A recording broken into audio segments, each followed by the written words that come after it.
2. decembar 2017. Prvi ozbiljniji trening u pripremi za neki septembar 2019. Kada bi, ako Bog da sreće i zdravlja, trebali da odemo u Švajcarsku. Trka Swiss Peaks, prvi put se organizuje 2018. 360 km, preko 25.000 uspona. Za sad Ivanka i ja. Boško, kako se osjećaš, 4. nedelja? Okej, skroz okej. Znači iskreno super što nismo onako vampirski putali, što sam malo čak i ja duže odspavao i super sam, lepo je vreme, već je lepo vreme. Jest. Baš lepo.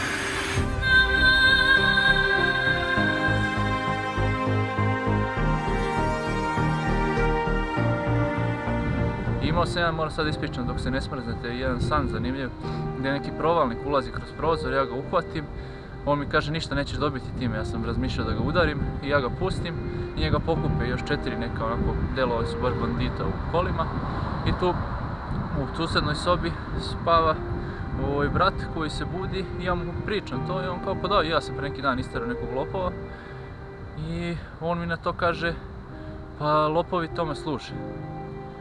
E sad to lopovi tome služe jeste da mi moramo stalno budemo budni. Da moramo budemo prisutni, da moramo budemo budni. Da nije dobro da se uspavamo jer možemo, ne mislim pritom na materijalne stvari, ali možda izgubimo sebe, možda izgubimo druge. I možemo u svemu tome da se pogubimo jer mi izgleda tražimo i hleb i gomilu stvari. Mi idući za Hristom, to si pročitao Boško u pesmi, a i ti Ivanka, nekako preteknemo ga pa stanemo ispred njega. Što nije dobro, jer to je opet na kraju, voliti drugog čovjeka znači razumeti ga i ne samo razumeti ga, već i praštati mu, jer samo ako ga prihvatimo onako kakav jeste, možda ga postaknemo da postane onako kakav može da bude. Ma šta to znači? Ajde. To Ivka!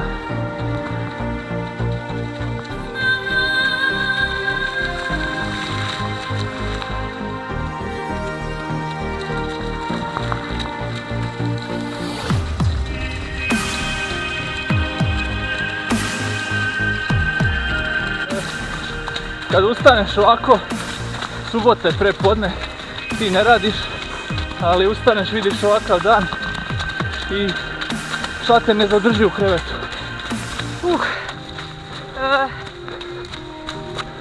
Ne znam, osjećaj posle izlaska napolje, nebitno, ne moram ni da sam trčala, samo da nisam unutra.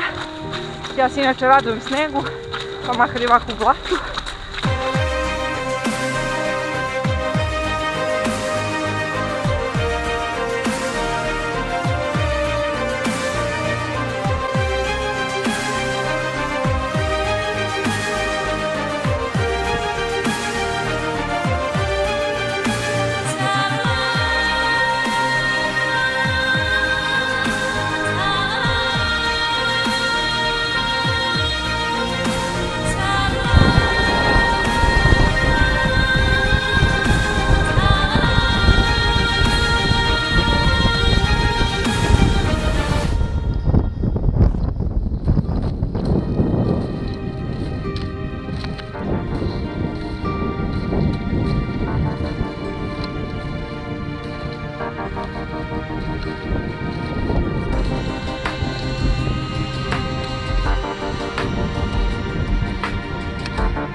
Nalaženje samog sebe.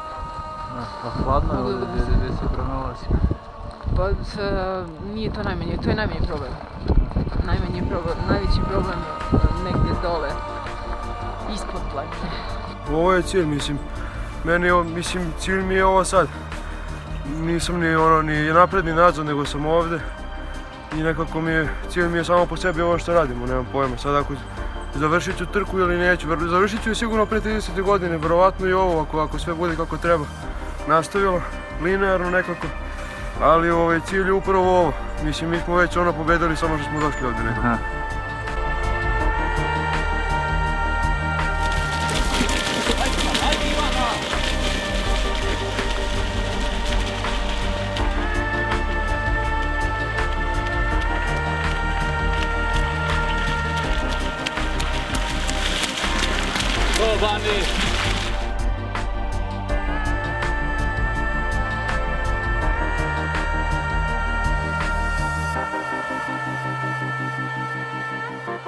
Neko će biti spremniji, neko će manje spremniji, svi ćemo biti mrtvi na 50. Ja ću da plačem na 270. Onda će ovi dvojica da kažu pa šta ti je brate, on će kaže ništa, ajde bešli ispred i tako ćemo da stignemo do cilja. A svi ćemo stići do cilja i to je. I tako, bitno je imati neki cilj. Ja uživam u tome da mi život bude non stop zatrpan nekim ciljevima i aktivnostima, jedino tako funkcioniš. Da.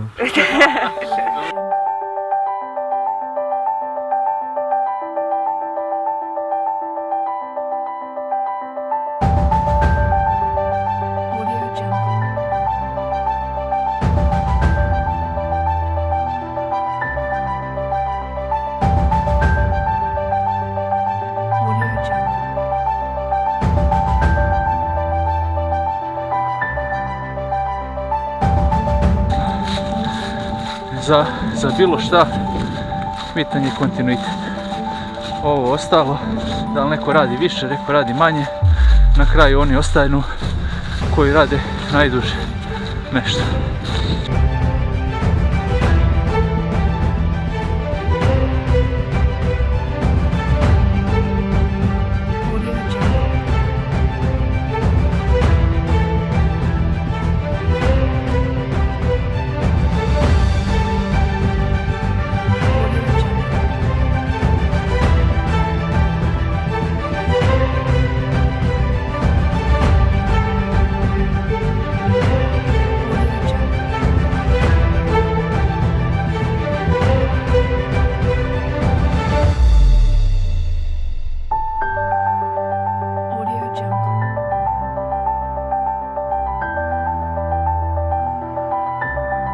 Očekivanja u takvim situacijama sam imao samo onaj jedan jedini put.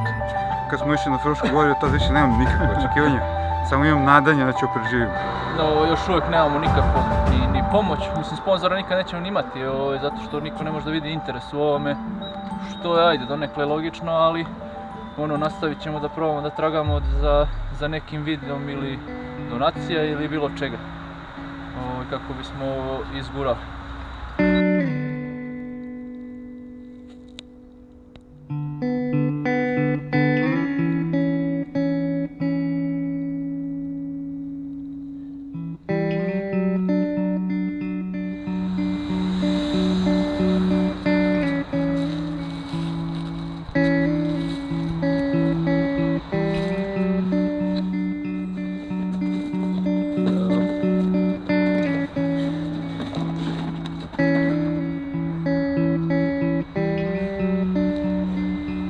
Kako izgleda?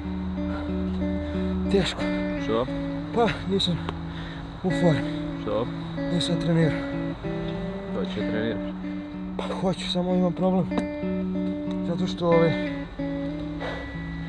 ne mogu da se fokusiram. Mislim, još nisam uspio da se fokusiram na sve stvari u isto vreme. Nego kampanjske odrađene stvari, pa tako se spremam za trening. Imam želju sigurno, hoću izazov, sebe vidim.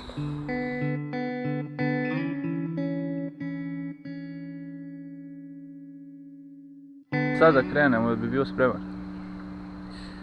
Nisam siguran. Moraš budeš siguran.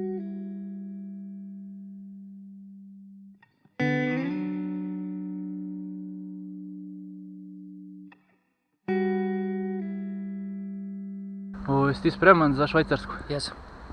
To hoću da čujem.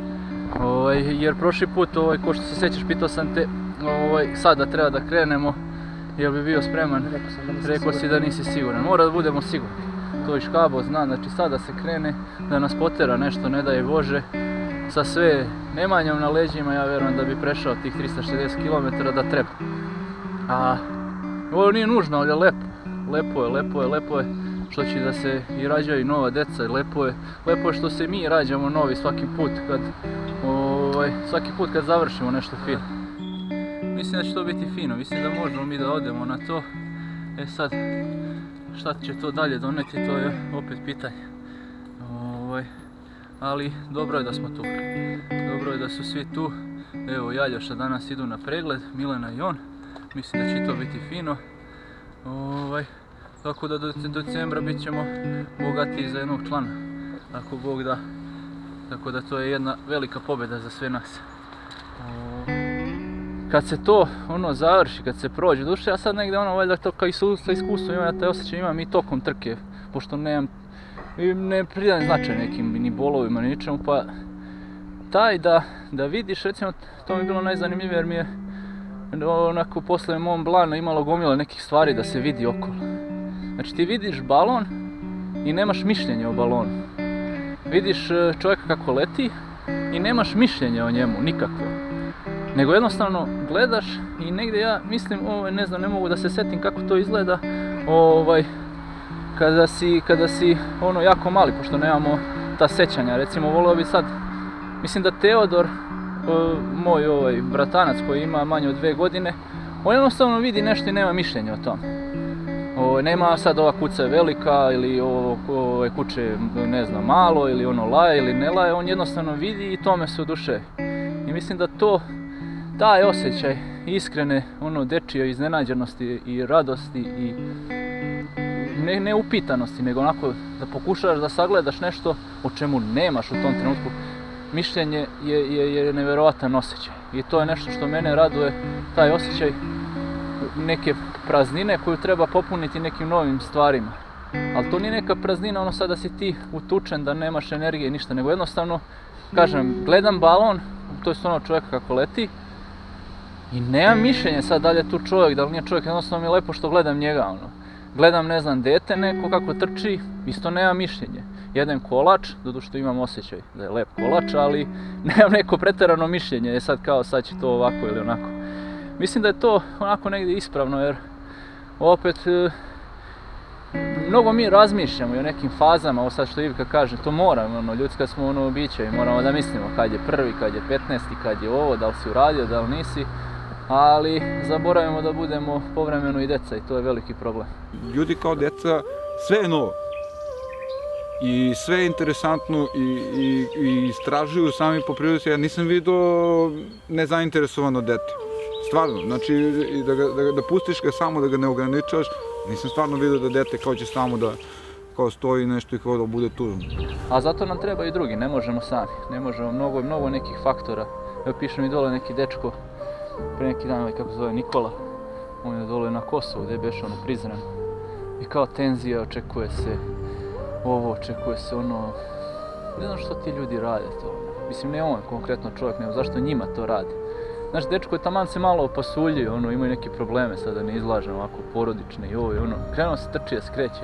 I sad tu dođu ovi političari, majmuni igraju se s nečim. Mislim da ne ulazi sad u tu temu, ali ljudi bre, kad bi malo više se ljudi trošili, ne bi razmišljali o ovim glupostima, ne bi razmišljali o sticanju, ne znam, nija nekom basoslovnom, o nekom suludom napredovanju, o ovome, onome.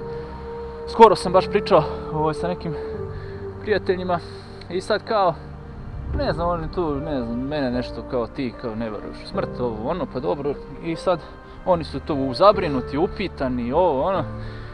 I rekao, aj sad vi meni objasnite, ja ne verujem u smrt i ne pridajem neki značaj,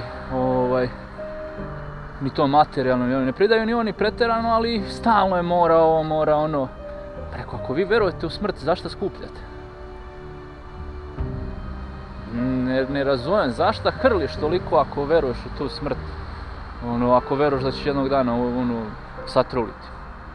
Mislim, okej, trudimo se svi, ali od našeg mišljenja, od našeg moram ovo, moram ono, to ne zavisi puno, ali nam treba neko da nam pomogne, ono, kažem, ja često kukam i ovdje i vama i sve, ali mi je uvijek drago da vas vidim u većem broju nego u manjem broju, iako svi ono, deklarisani sad nećemo otići, ali ja bih voleo da i ako ko ne ode da bude tu do kraja u celoj priči.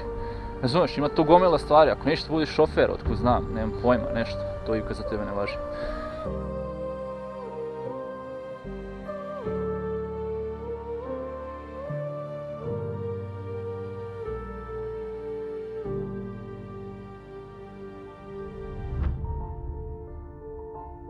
Poenta je bila u žaru u očima, jer je hteo to čovjek da uradi, razumeš? Znači, jer su hteli to ljudi da urade zajedno i jer su to uradili i zato što, kažem, ova priča, mislim, nulta trkača, znači, od starta ima toliko stvari koji deluju kao, brate, neka ono, znači, serija, razumeš? Znači, da ja jednostavno nemam opciju, sem da apsolutno budem uveren u to. Znači, ne ono kao si sad kao, verujem pa se zahteva se od mene da ja nemam opciju sem da ono, znači, gruvam ono najjače što mogu, jer kažem ti, to jesu naši drugari koji su nas pomogli i jesu sutra naši drugari koji će nam pomoći oko realizacije tog filma, ali mi smo ih imali, imamo ih, imat ćemo ih i ako ih ne budemo, naći ćemo ih, razumeš, ko što smo se mi našli, jer tako jednostavno se stvari dešavaju, znači, pričao sam ti ono više puta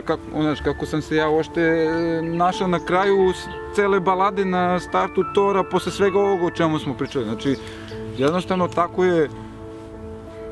ide taj sled događaja i to je nešto što će ljudi videti na kraju i sigurno će nekoga pomeriti da uradi nešto pa i veće, razumeš, znači, jel kažem i ovo sad ne, znaš, ali ono, cela poenta je da nema ničega bez rada, a nema rada bez želje i nema ostvarenja bez vere i nema, kako se zove, sreće bez zajednice, jer kao, šta sam ja sad kao srećen sam u ovoj šumi.